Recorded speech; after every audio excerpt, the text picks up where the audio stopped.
बेटा last class में जो तीनों मेथड किए थे वो थे इनिशियल बेसिक फिजिबल सॉल्यूशन। एक हमने किया था NWCM, north west corner, top left corner होता है नॉर्थ वेस्ट कॉर्नर, वहां से आपने एलोकेशन की थी। फिर उसके बाद पूरी मैट्रिक्स में से हमने लीस्ट कोस्ट मेथड अप्लाई करा, लीस्ट कोस्ट पे हमने एलोकेशन किया, और लास्ट में हमने किया वोजल अप्रॉक्स मेथड, इसमें हम पेनल्टी निकालते हैं, यानी कि डिफरेंसेस के अकॉर्डिंग हम अपनी एलोकेशन करते हैं। फिर हमने इसी क्वेश्चन को दोबारा किया था जिसमें हमने डमी ले ली थी। अब ये हमारे पास फाइनल एलोकेशन आ गई। ठीक है जी। अब ये तो थे बेसिक सॉल्यूशन, लेकिन ये बेसिक सॉल्यूशन मेरा सही है या नहीं है, इस पे जो मेरी टोटल कॉस्ट आ रही है वो मिनिमम आ रही है या नहीं आ रही है, तो इसके लिए हमको क्या करना पड़ता है, टेस्ट ऑफ ऑप्टिमलिटी अप्लाई करना पड़ता है। क्या अप्लाई करना पड़ता है?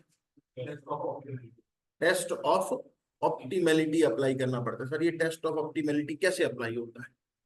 आओ जरा हम बात करें बेटा, इसी क्वेश्चन के ऊपर बात करो जिसपे आपने ऑलरेडी एलोकेशन की हुई। ठीक है, ये है आपकी बुक के अंदर क्वेश्चन नंबर, पहला ही सवाल था मेरे ख्याल से ट्रांसपोर्टेशन का, 18 नंबर। हाँ ये 8 7 6 वाला।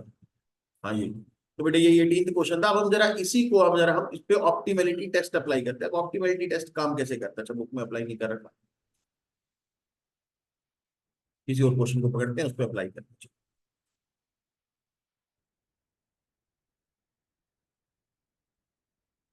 इलस्ट्रेशन नंबर 20 देखिए।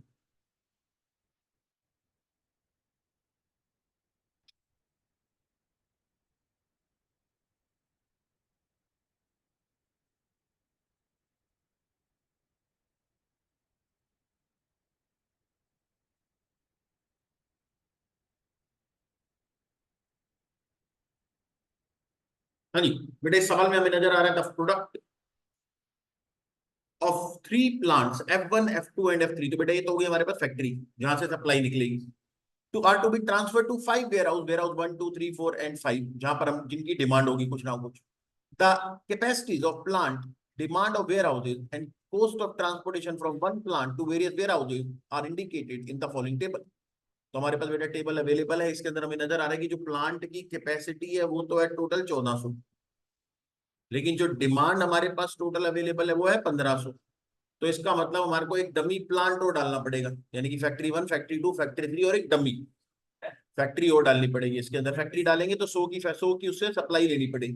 कैपेसिटी 1500 है, ये 400 नहीं, कैपेसिटी बेटा ये है 400 500 और 600 मिला के कितने हो गए? 1500। अच्छा टोटल उल्टा लिखा हो फिर बेटा। वेयर हाउस की डिमांड है हमारे पास कितनी? 200, इसका जरा कैलकुलेट करोगे। 200 प्लस 280 प्लस 240 प्लस 360 प्लस 320। हाँ, तो बेटा वेयर हाउस की जो डिमांड है ना वो 1400 है, तो 1400 इस तरफ आना चाहिए, 1500 की तरफ आना। तो 1400 की बेटा वेयर हाउस की डिमांड है, और प्लांट की जो कैपेसिटी अवेलेबल है वो 1500 अवेलेबल है। तो इसका मतलब मुझे एक डमी वेयर हाउस डालना पड़ेगा इसके अंदर। ठीक है, तो एक काम करते हैं बेटा, पहले तो अपने एक डमी वेयर हाउस डाल देते हैं, फिर उसके बाद अपना वैम अप्लाई करेंगे। तो डमी वेयर हाउस डालते ही बेटा हमारे पास कॉलम हो जाएंगे 1 2 3 4 5, तो पहले 6 हो जाएंगे, 6 बाय 3 की मैट्रिक्स बनेगी बेटा।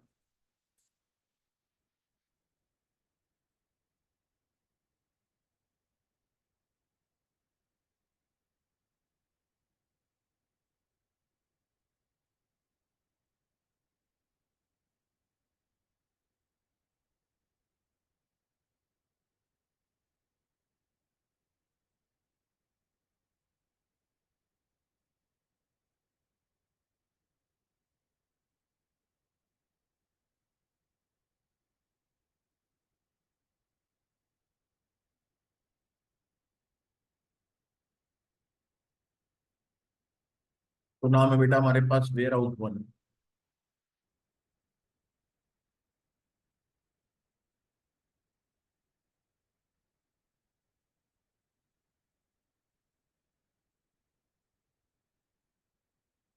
और हमारे पास है factory 1 factory 2 and factory 3। Transportation cost है बेटा हमारे पास 74 58 66 56 64 70 54 62 62 62 60 68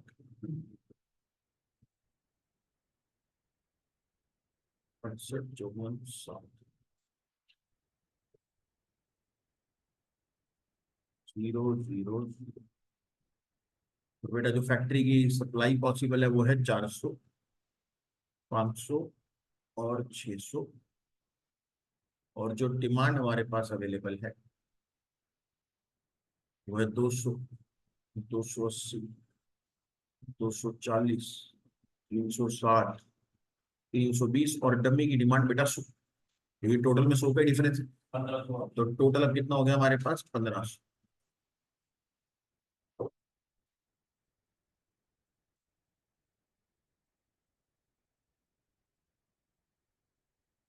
चलो, रैम अप्लाई करने के लिए क्या करना पड़ता है सर? हमारे को डिफरेंस ढूंढने पड़ता है। डिफरेंस तो बेटा यहाँ पर तो आएगा 56, 54 और 0 का डिफरेंस। यहाँ पर आएगा बेटा 54 और 0 का डिफरेंस, फिर से 54। इधर आएगा बेटा हमारे पास 52 और 0 का डिफरेंस 52। इधर D1 58 और 66 का डिफरेंस बेटा 8, 56 और 64 का डिफरेंस 8, 54 और 52 का डिफरेंस 2, 58 और 60 का डिफरेंस 2, 60 और 54 का डिफरेंस 6, 0। तो बेटा सबसे ज्यादा डिफरेंस 54 है। अब 54 में देखो लीस्ट कोस्ट क्या है सर? लीस्ट कोस्ट 0 है, और इन दोनों में से लीस्ट कोस्ट अगर 0 है तो हाईएस्ट एलोकेशन कहाँ पर पॉसिबल है? दोनों पे 0, 100 की, ये दोनों पे 100 ही पॉसिबल है मेरे भाई। डमी की डिमांड ही 100 है, तो कहीं पर भी कर सकते हो आप, किसी को भी ले लो बेटा, मैं इसी को ले लेता हूँ। तो हम इसके ऊपर बेटा 100 की एलोकेशन कर देते हैं।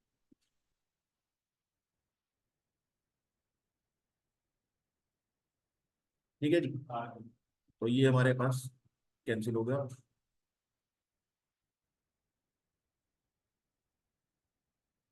उसके बाद डिफरेंस टू,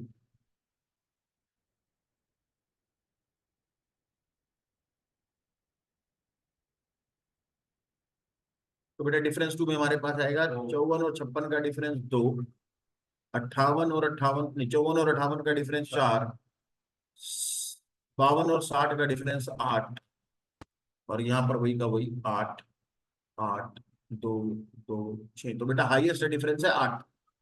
अब इस वाले 8 पे देखोगे मिनिमम कॉस्ट 58 है, दूसरे वाले 8 पर वेयर हाउस 2 वाले 8 के ऊपर मिनिमम कॉस्ट है 56, और डिफरेंस टू ये जो फैक्ट्री 3 वाला जो 8 है इसके ऊपर मिनिमम 52। तो 58, 56, 56 और 52 में से सबसे कम क्या है? 52। तो बेटा हम इसके हिसाब से चले और इस पर एलोकेशन करते हैं। सप्लाई पॉसिबल है 600, डिमांड है 240, बेटा 240 की डिमांड सेटिस्फाई करेंगे और इसकी कहानी खत्म।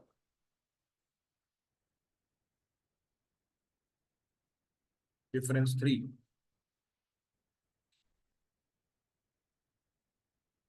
62 और 56, 6, 58 और 54, 4,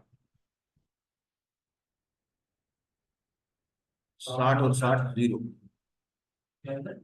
60 और 60 का डिफरेंस 0।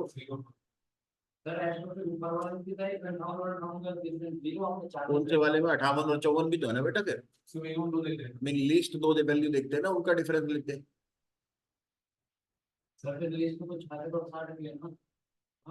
अरे 54 सबसे कम होता है ना आजकल, 66 कैसे कम हो गया 54 से? नीचे वाले में सबसे कम क्या है? 60। तो 60 के बाद दूसरा सबसे कम क्या है? 60, दो 60 है मेरे भाई। 58 से कम भी तो है फिर, सबसे कम देखना है ना मेरे भाई। तो सबसे कम बता पहले मेरे को कितना है, पूरी रो में सबसे कम बता, जो सी रो, कौन सेकंड रो की बात कर रहे हैं?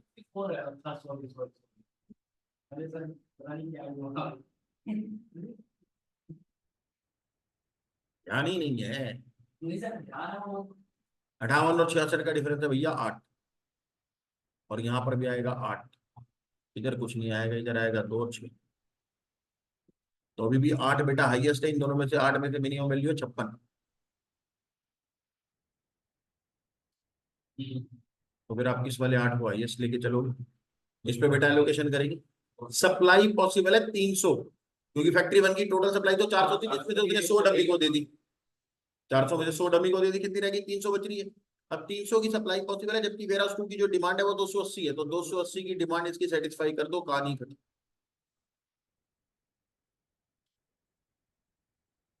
डिफरेंस 4,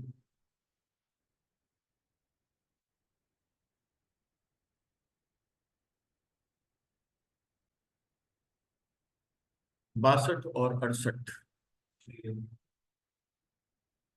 54 और 58 4, और 60 और 60 0। 8 बेटा अभी भी हाईएस्ट है, इस पे 58 मिनिमम है। सप्लाई पॉसिबल है 500, डिमांड है 200, तो 200 की डिमांड पूरी करके बेटा इसको क्लोज कर देंगे।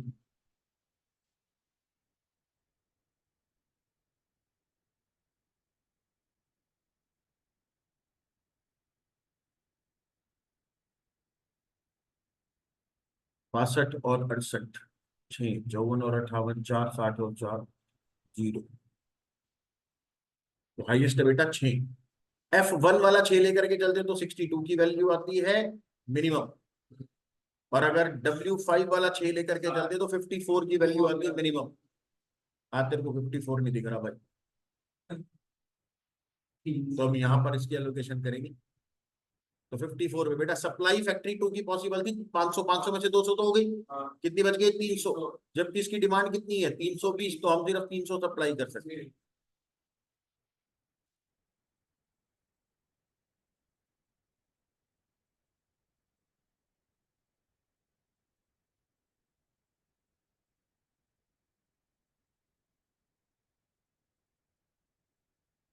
60 और 62 का डिफरेंस 2, 60 और 68 का डिफरेंस 8, 62 और 68 6 नील 0।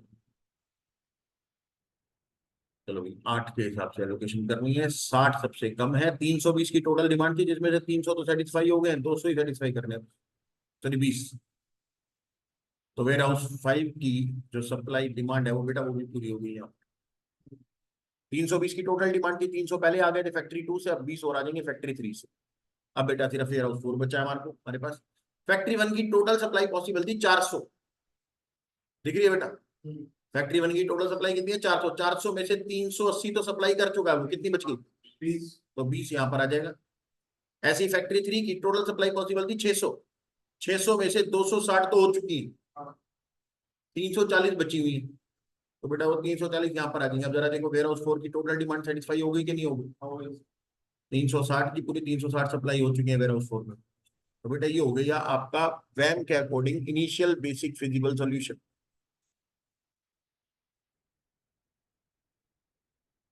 अब अब करेंगे बेटा इसका टेस्ट ऑफ ऑप्टिमैलिटी की, क्या जो एलोकेशन मैंने करी क्या वो सही एलोकेशन है। तो टेस्ट ऑफ ऑप्टिमैलिटी करते कैसे। टेस्ट बेटा अप्लाई करने के लिए आपको सबसे पहले तो ये चेक करना है कि जितनी भी एलोकेशन हुई है वो number of rose plus number of column दोनों को ऐड करके उससे एक कम होना चाहिए। अगर 2 कम है 3 कम है तो इसका मतलब एलोकेशन अभी पूरी नहीं है, आप ऑप्टिमैलिटी टेस्ट कर ही नहीं सकते। मतलब नंबर ऑफ एलोकेशंस कितनी होनी चाहिए,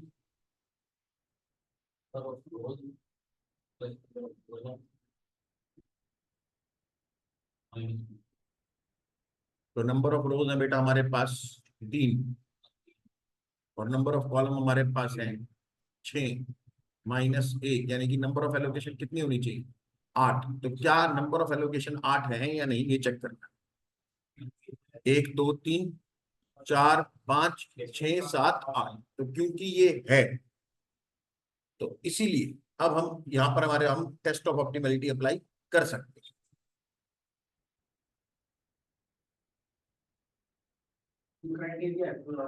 हाँ ऑप्टिमैलिटी अप्लाई करने के लिए, चेक करने के लिए, वो भी अगले स्टेप पे समझ में आ जाएगा, बिना उसके ऑप्टिमैलिटी टेस्ट हो ही नहीं सकता।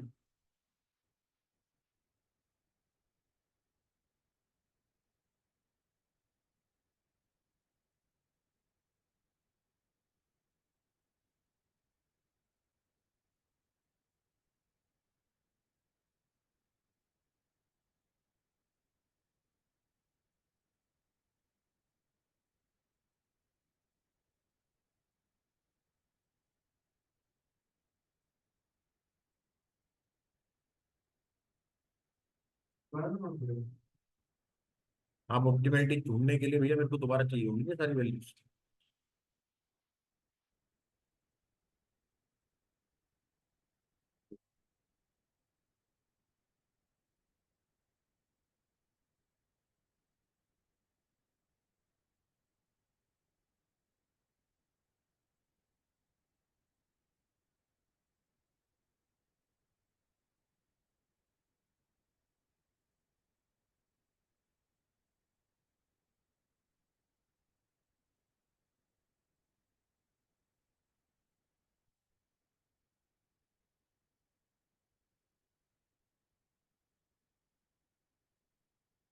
चलो अब टेस्ट ऑफ ऑप्टिमेलिटी, यू आई बीज।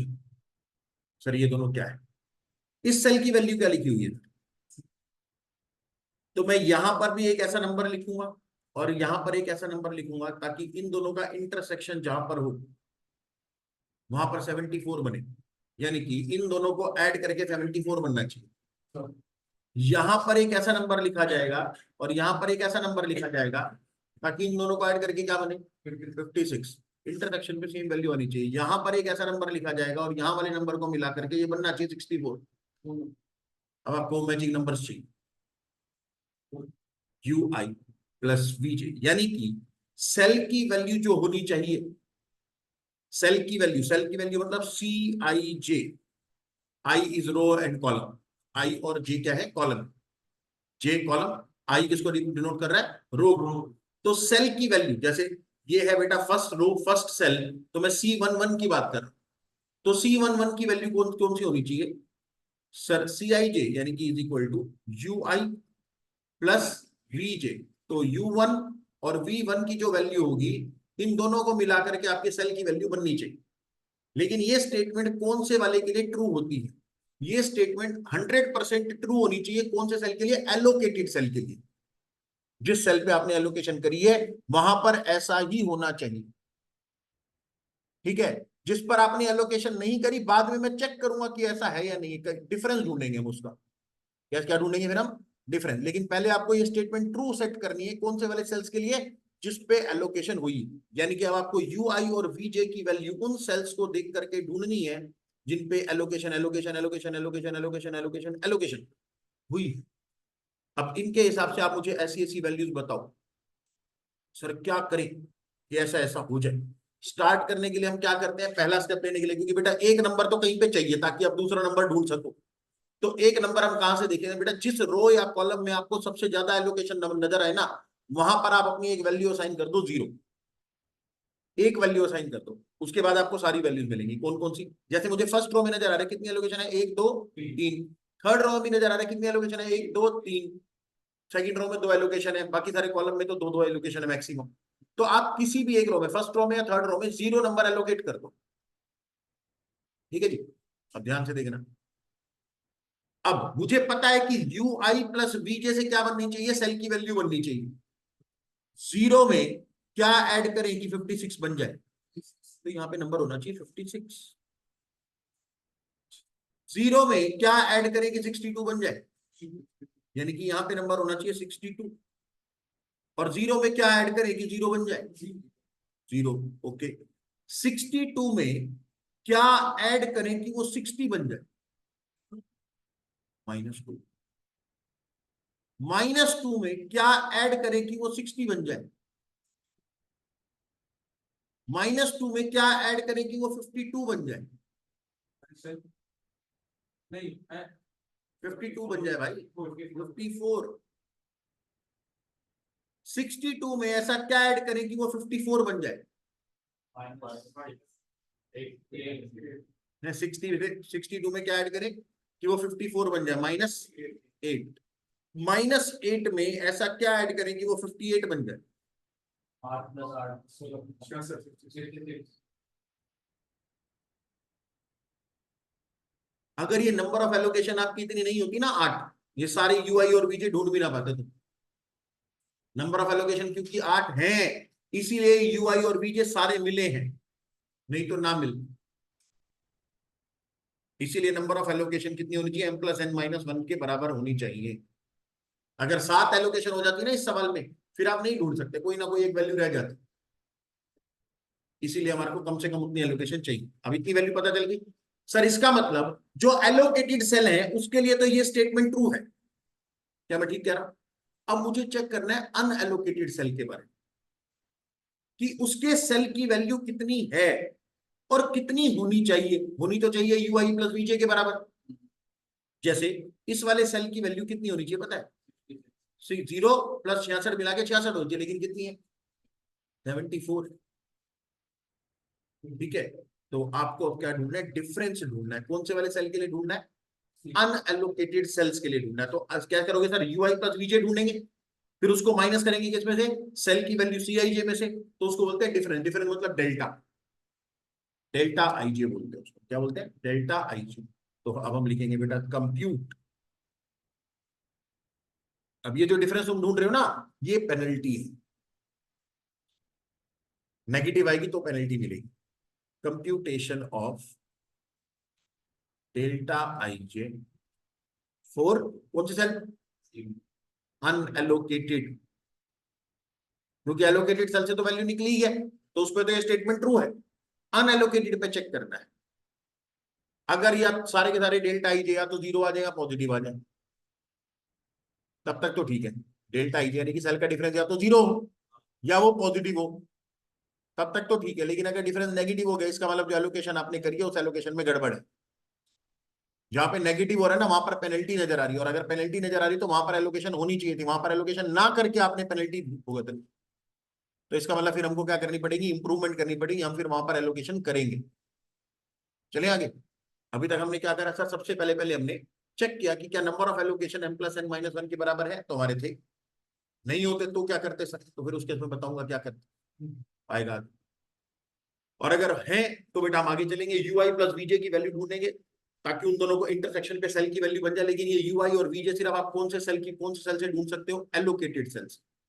कौन से वाले सेल से, सिर्फ एलोकेटेड सेल से। और फिर आपको टेस्ट करना है कि क्या यूआई और वीजे की जो वैल्यू हमने ढूंढी है, क्या वो अनएलोकेटेड सेल के लिए ट्रू है या नहीं, क्या वहां पे डिफरेंस आ रहा है, और अगर वो डिफरेंस आ रहा है तो वो डिफरेंस नेगेटिव तो नहीं है, और अगर वो नेगेटिव है तो इसका मतलब उस वाले सेल पे एलोकेशन होनी चाहिए थी जहां पे वो नेगेटिव आ रहा है, क्योंकि अब तो आप सिर्फ अनएलोकेटेड सेल के बारे में बात कर रहे हो। अनएलोकेटेड पे कोई एलोकेशन नहीं है, जबकि हमारे पास अगर नेगेटिव आ गए तो उस पर एलोकेशन होनी चाहिए थी।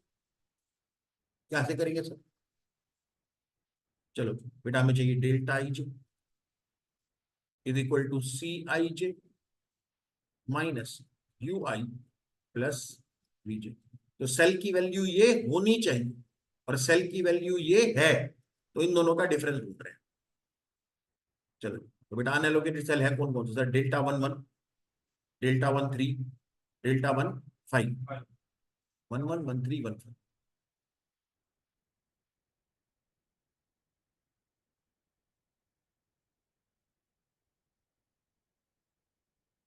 बताओ जरा सेल की वैल्यू क्या है, वन वन की वैल्यू है बेटा 74, और होनी क्या चाहिए सर, यू आई प्लस वीजे। कितनी वैल्यू है, क्या है बेटा यहाँ पर वैसे हमारे पास, पॉजिटिव वैल्यू आ रही है 8, 54 माइनस 0 प्लस 54, उसके बाद 68 माइनस 0 प्लस 62,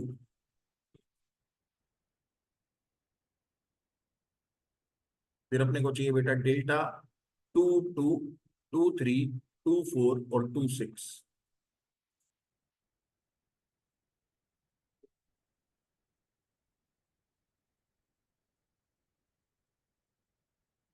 सेल की वैल्यू क्या है बेटा इन सब के अंदर, 64 62 58 0।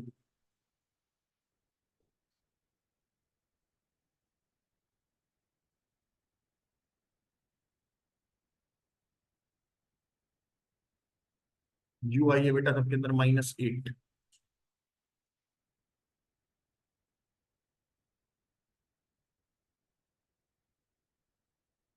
बीजे की वैल्यू बेटा हमारे पास है 56 54 62 और 0, 56 54 62 0।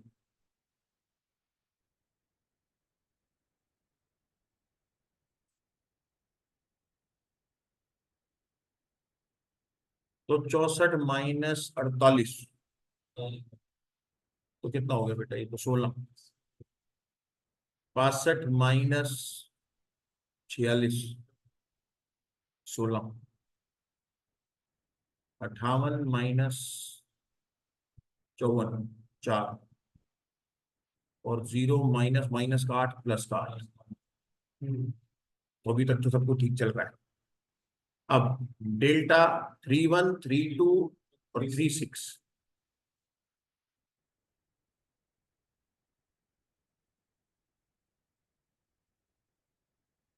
सेल की वैल्यू है बेटा हमारे पास 66 70 0।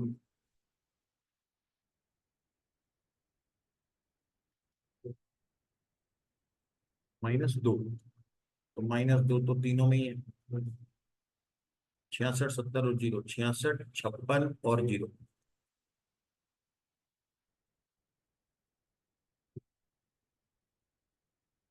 तो बेटा ये हो गया 64, 66 में से माइनस करेंगे तो ये आ जाएगा 2, 70 -54, 16 और 0 माइनस माइनस का 2 प्लस का। तो कहीं पर भी नेगेटिव नहीं आया, इसका मतलब कहीं पर भी एलोकेशन से हमारा को नेगेटिव लॉस नहीं है। तो अगर कहीं पे नेगेटिव हो जाता तो इसका मतलब आपकी एलोकेशन वहां पर होनी चाहिए कि वहां पर गड़बड़ हो गई है, तो फिर उस पर एलोकेशन करते। तो इसका मतलब वहां पर एलोकेशन करने के लिए कहीं ना कहीं से एलोकेशन हटानी भी पड़ती, क्योंकि टोटल नंबर ऑफ एलोकेशन तो 1500 यूनिट की हो सकती है। डिमांड और सप्लाई तो 1500 थी ना। अब 1500 की एलोकेशन तो आप कर चुके हो ऑलरेडी। अगर आपको एक नेगेटिव वाले सेल पे भी एलोकेशन करनी है तो वो कहीं ना कहीं से और मूव करनी पड़ती। ठीक है, वो देखेंगे जैसे कहीं पे नेगेटिव आएगा तो फिर मैं आपको बताऊंगा कि मूवमेंट कैसे होती है। जहां पर नेगेटिव आएगा वहां पर एलोकेशन होनी चाहिए, तो लेकिन वहां पर एलोकेशन करने के लिए कहीं ना कहीं से हटानी भी पड़ेगी।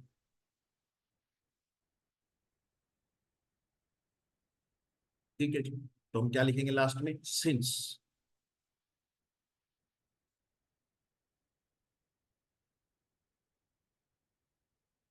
All the delta ij are positive और zero, the allocation is optimal. Allocation is optimal, यानी कि जो एलोकेशन अभी आपके सामने आ रही है बेटा ये बेस्ट एलोकेशन है। आप इसके ऊपर अपनी मिनिमम टोटल कॉस्ट ढूंढ सकते हो। तो मिनिमम कॉस्ट हमारे पास कितनी है जरा बताना बेटा, कहाँ से कितना कितना माल सप्लाई हुआ, नोटिंग करी थोड़ी, ये नोट किया है। कहाँ से कहाँ पर माल जा रहा है बेटा ये बता दो ना कुछ। चलो कैलकुलेटर पे कर दो फटाफट बताओ। 280 यूनिट की बेटा 56 रुपए के हिसाब से, फिर 20 यूनिट की 62 के हिसाब से। करो जरा इन सबका एलोकेशन का बेटा टोटल कर लो, डमी को लेने की जरूरत नहीं है। कितनी यूनिट एलोकेट हुई, किस रेट पर ट्रांसपोर्ट होंगी, उसकी कॉस्ट बतानी है आपने।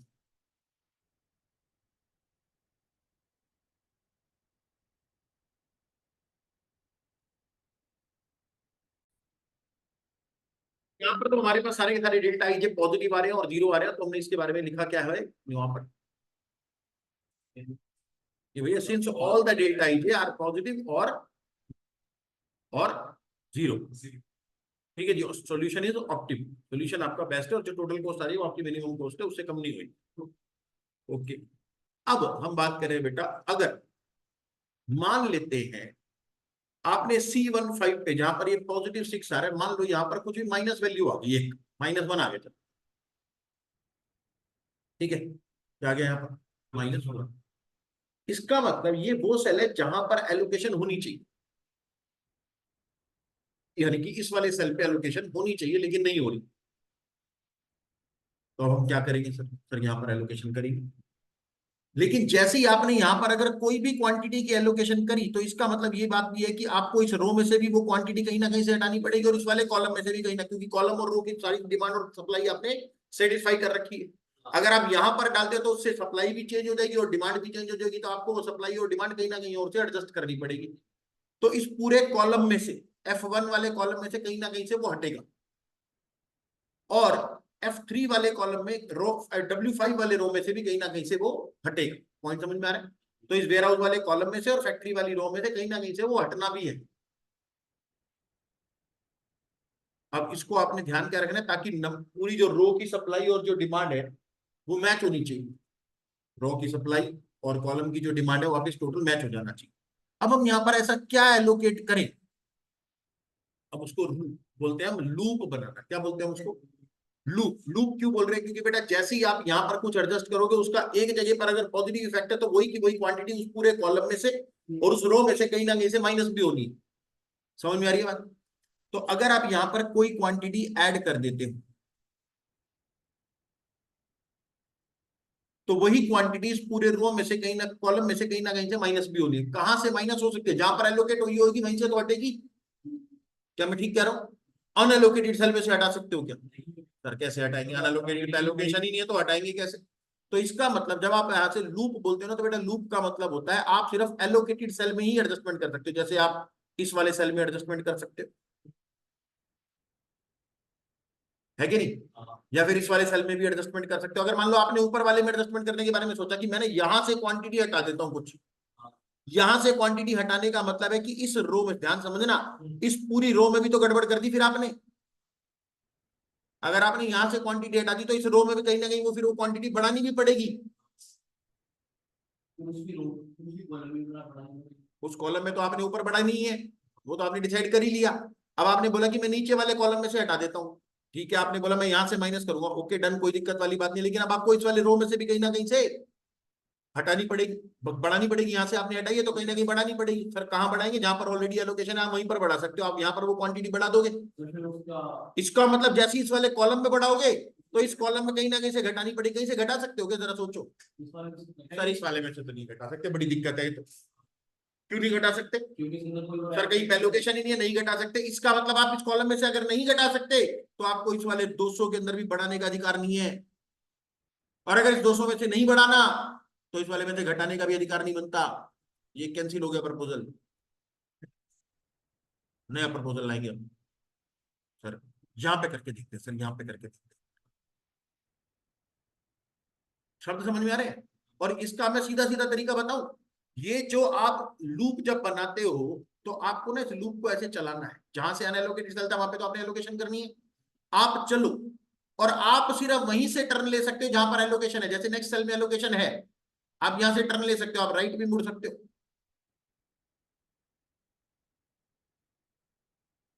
और इधर भी मुड़ सकते हो, कहीं पर भी मुड़ सकते हो। मुड़ते गए मुड़ते, मुड़ना सिर्फ वहां से जहां पे एलोकेशन है। अब जैसे यहाँ पर एलोकेशन है, यहां से मुड़ सकते हो, इधर भी मुड़ सकते हो, और इधर भी मुड़ सकते हो। लेकिन इधर से मुड़ने के बाद कहीं और मुड़ पाओगे क्या? एलोकेशन ही नहीं है सर, मुड़ ही नहीं पाएंगे। इसीलिए तो आपकी दिक्कत हो रही है। आपको लूप ड्रॉ करना है सबसे पहले, प्लस माइनस की क्वांटिटी तो बाद की बात है। आपको सबसे पहले ये देखना है सर, लूप का मतलब होता है जहां से आपने स्टार्ट किया वापस वहीं पर आ पा रहे हो कि नहीं आ पा रहे हो। अगर नहीं आ पा रहे तो इसका मतलब आप वो प्लस माइनस वाली एडजस्टमेंट करते करते फंस जाओगे कहीं ना कहीं। एक में बढ़ाया, अगले में घटाया, इसमें घटाया तो इधर वाले रो में से भी कहीं ना कहीं बढ़ाना पड़ेगा। उधर बढ़ाओगे तो उस वाले कॉलम में से भी कहीं ना कहीं घटाना बढ़ाना पड़ेगा। तो वो एडजस्टमेंट ऐसी जगह पे हो सकती है जहां से आप घूम के वापिस आ सको, आ सको। अगर आ सकते हो तब तो लूप बन सकता है, अगर नहीं आ सकते तो ये एडजस्टमेंट पॉसिबल ही नहीं है। क्योंकि अदरवाइज क्या होगा, आप एक जगह बढ़ाओगे दूसरी जगह घटाने जाओगे, वो घटाने की जगह ही नहीं मिलेगी। शब्द समझ में आ रहे हैं? गड़बड़ तो समझ में आ गई वो पहले वाली कहानी पे कि सर हम नहीं कर पा रहे। वो प्रपोजल रद्द क्यों हुआ? क्योंकि वहां से लूप ड्रॉ नहीं होता। यहाँ से आप लूप ड्रॉ करके देखो, सर नहीं बनता हमारा। हम अगर यहाँ से स्टार्ट कर दे लूप, यहाँ से तो मैं मुड़ जाऊंगा, फिर मैं यहाँ से भी मुड़ जाऊंगा, लेकिन आगे मुड़ने की जगह नहीं है मेरे पास। और जब मैं मुड़ नहीं पाऊंगा तो इसका मतलब वो प्लस माइनस की एडजस्टमेंट पूरी नहीं होती। करेक्ट।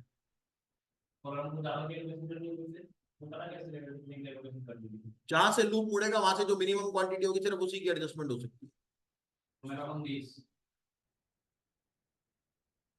ठीक है, तो अगर मान लो यहाँ पर नेगेटिव वैल्यू और आपने यहाँ से लूप बनाना अपना शुरू करा, सर मैं यहाँ से चलूँ, इधर जाके मुड़ जाऊँ, इधर भी एलोकेशन है फिर मुड़ जाऊँ, इधर भी एलोकेशन है फिर मुड़ जाऊंगा, और मैं वापिस अपने सेल पे आ जाऊँ।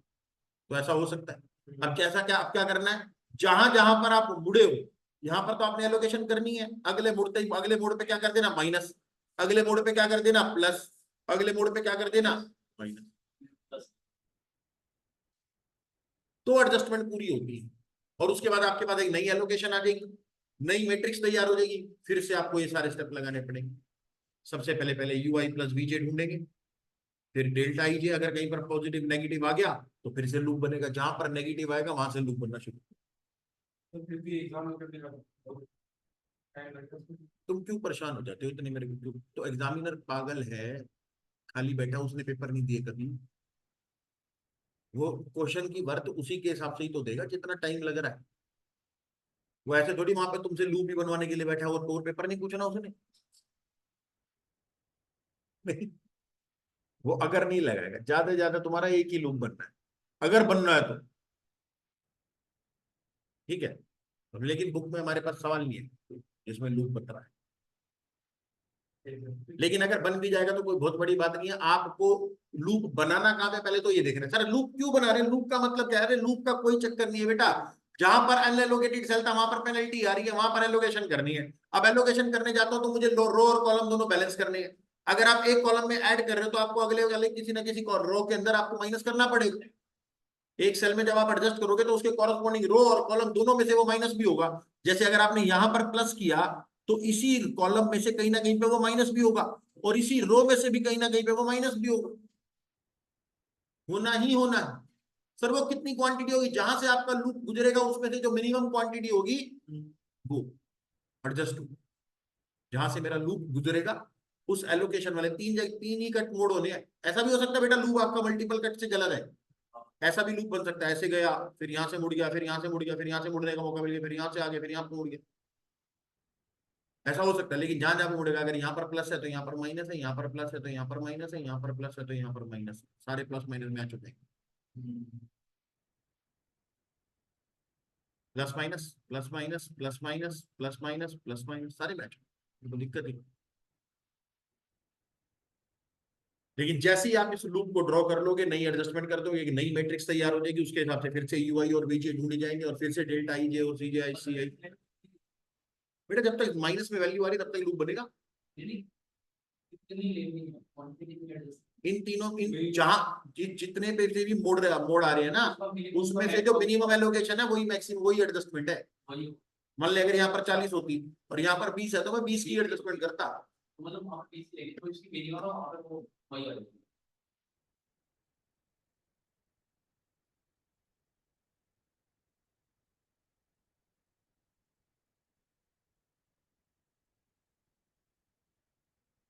अब जरा एक और सवाल देखिए।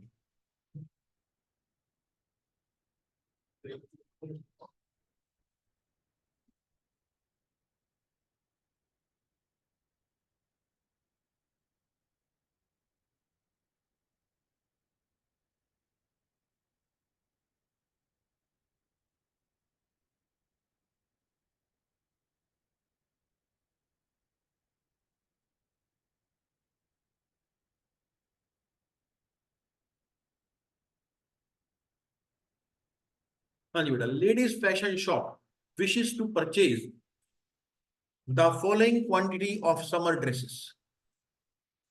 ड्रेस 1 2 3 4। तो बेटा हमारे पास चार प्रोडक्ट है, सीधी सी बात है, जिनकी क्वांटिटी हमारे पास अवेलेबल है। ये विशेष टू परचेज है, यानी कि डिमांड है। ठीक है जी, तो ये हमारी डिमांड होगी। The manufacturer are willing to supply dresses, ये बेटा सप्लाई हो। जरा पहले डिमांड का टोटल बताओ कितना आ रहा है सर। डिमांड का टोटल हो गया 600 और 300 900, और सप्लाई का टोटल हो गया बेटा हमारे पास 700 और 150 850। तो सप्लाई कम है, एक डमी सप्लायर चाहिए होगा। 700 150 850 हुआ ना। The shop expects the profit per dress to vary with the manufacturer as given below. तो बेटा हर मैन्युफैक्चरर अलग अलग रेट पे सप्लाई कर रहा होगा, जिसकी वजह से हमारा प्रॉफिट अलग अलग आ रहा है। ये प्रॉफिट बेटा ये जो मैट्रिक्स है ये प्रॉफिट मैट्रिक्स है। इसको पहले मिनिमाइजेशन प्रॉब्लम में कन्वर्ट करना पड़ेगा। आपने जो अभी स्टेप सीखे वो तो मिनिमाइजेशन वाले हैं। डिफरेंस कम होना, कम से कम होना चाहिए, पेनल्टी कम से कम लगनी चाहिए। तो अभी पहले हमारे को क्या करना पड़ेगा, इस मैट्रिक्स को कन्वर्ट करना पड़ेगा। कन्वर्ट करने से पहले आपको इसमें डमी इंट्रोड्यूस करनी पड़ेगी। डमी पहले पहले प्रॉब्लम को बैलेंस किया जाता है। असाइनमेंट में क्या करते थे बेटा, जब वर्कर पहले बराबर नहीं होते तो पहले वर्कर आता था, उसके बाद हम वो कन्वर्ट करते थे मिनिमाइजेशन। तो बेटा पहले आप प्रॉब्लम को बैलेंस करोगे, उसके बाद फिर आप उसमें क्या इंट्रोड्यूस करोगे। ओह सॉरी, पहले आप प्रॉब्लम को बैलेंस करोगे डमी डाल के, उसके बाद फिर आप इसको मिनिमाइजेशन प्रॉब्लम में कन्वर्ट करो। ठीक है जी। तो मैट्रिक्स एक बना लेते हैं बेटा हम, हमारे पास यहाँ पर बनेगी 5/3 की मैट्रिक्स। नहीं, सप्लायर हमारे पास कम है ना, तो 4/4 की मैट्रिक्स बनेगी।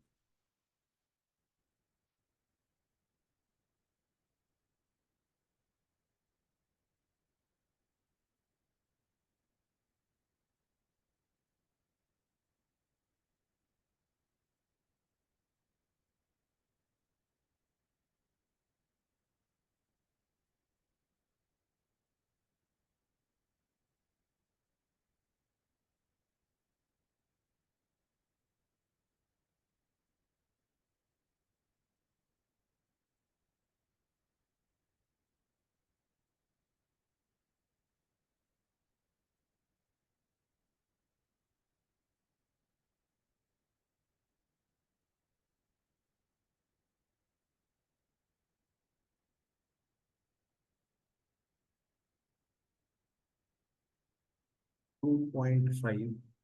यार ये वैल्यू सीधी सीधी नहीं दे सकते, 2 3 4 2.5 दी। ये तो मैं डमी तो बेटा 0 0 0 ही रहेगा।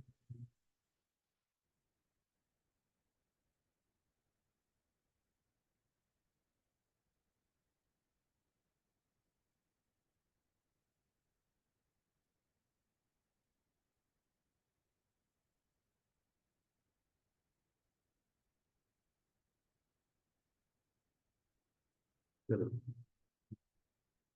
बेटा, डिमांड थी हमारे पास 100 200 250 450 और 150। 100 200 450 और 150। सप्लाई की बेटा हमारे पास 150 450 और 250।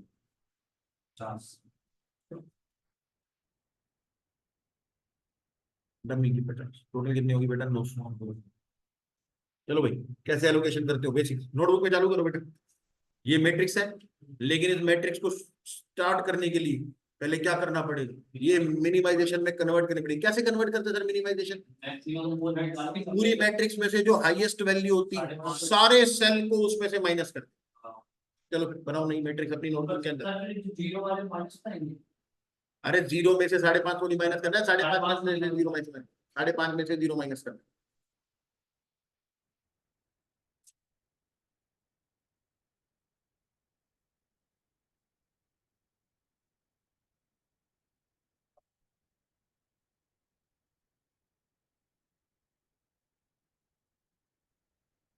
क्वेश्चन है बेटा सबको। जो भी यार, एक दो जो भी होंगे।